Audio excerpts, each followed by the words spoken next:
आपल्यासोबत शिवसेना आमदार संजय शिरसाट आपण त्यांच्याशी या ठिकाणी बातचीत करणार आहोत। सर, गेल्या काही दिवसांपासून सातत्याने तुमचं नाव चर्चेत आहे, ते म्हणजे एक मंत्रिपदाचा दर्जा मिळालेला आहे, सिडकोचं अध्यक्षपद सुद्धा तुम्हाला मिळालेलं आहे। पहिली प्रतिक्रिया? शिंदे साहेबांनी मला जी सिडकोची जबाबदारी दिली, एक विश्वास त्यांचा आहे की सर्वसामान्य लोकांसाठी उपयुक्त असलेला किंवा निर्णय घेण्याची क्षमता असलेला मी असावा, असा कदाचित त्यांचा समज असल्यामुळे त्यांनी मला हे पद दिलेलं आहे। आणि निश्चितच त्यांच्या त्या विश्वासाला पात्र ठरण्यासाठी मी माझ्या कामाला सुरुवात केलेली आहे। साधारण विधानसभा निवडणूक आता तोंडावर आलेली आहे, दोन महिन्यात विधानसभा निवडणूक होणार आहे।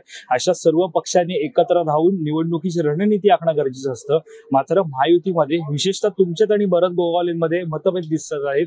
मंत्रिपदावरून कुठेतरी तुतुमेमे होताना पाहायला मिळते। नाही, तसं काही नाहीये।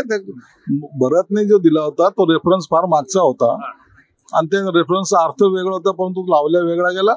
भरतचं माझं मैत्रीचं नातं आहे, कुठे आमच्यात मतभेद नाहीत। तो आता जाऊन आता एसटी महामंडळाचं अध्यक्षपद पदभार मला वाटतं आता स्वीकारला सुद्धा असेल त्यांनी। तुम्ही सुद्धा म्हणाला होता की सिडकोचं अध्यक्षपद किंवा एसटी महामंडळाचं अध्यक्षपद हे आम्ही मागितलं नव्हतं, मात्र शिंदेकडून हे आम्हाला देण्यात आलेलं आहे। कुठेतरी हे राजकीय आपण पाहतोय, डिप्लोमॅसी आपल्याला असं पाहायला मिळते का? नाही, आम्ही कोणतंही पद मागितलं नव्हतं।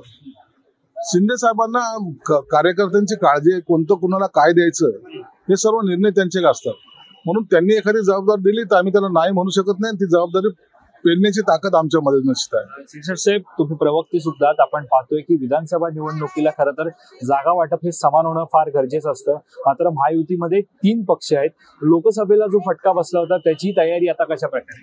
नाही, आता आम्ही विनिंग कॅन्डिडेट हे आमचं प्रायोरिटी असणार आहे आणि ज्या पक्षाचे आमदार जास्त निश्चित त्यांना जास्त जागा जातील, त्या खालोखाल बाकी सगळ्या जागाचं वाटप होईल। परंतु एक निश्चित आहे, यामध्ये जागा वाटपामध्ये कोणताही वाद होणार नाही। तिन्ही नेते एकत्र बसतील आणि ते निर्णय घेतील, कोणत्या पक्षाला किती जागा, मग शिवसेनेला किती, राष्ट्रवादीला किती, भाजपला किती, हा सर्वस्वी अधिकार या तिन्ही नेत्याला आहे।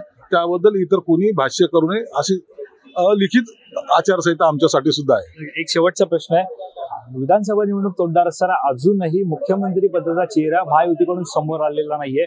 मुख्यमंत्री हे एकनाथ शिंदे व्हावे ही खरं तर शिवसैनिकांची इच्छा आहे, मात्र दुसरीकडे राष्ट्रवादीचे सुद्धा पोस्टर्स लागत आहेत, भावी मुख्यमंत्री अजित पवार। सगळ्याच पक्षाचे नेते बॅनर लागत आहे, उबाठाचे लागले, शरद पवारांचे लागले, काँग्रेसचे लागले।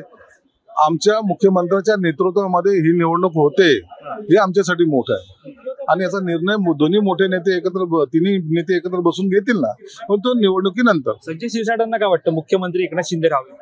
ते साहजिक आहे ना, पक्षाचा मी नेता असल्यामुळे माझा नेता हा पक्षाचा मुख्यमंत्री होणं आणि ते मला कधी आवडेल आणि मला ते वाटतं सुद्धा। तर हे होते शिवसेना आमदार संजय शिरसाट। आपण पाहतोय की सिडकोचं अध्यक्षपद त्यांनी त्यांच्याकडे सोपवण्यात आलेल्या मंत्रिपदाचा दर्जा सुद्धा त्यांना आता या ठिकाणी मिळालेला आहे। कॅमेरा पर्सन अवधेश कोरीसह मी वैभव पाटील, मुंबई।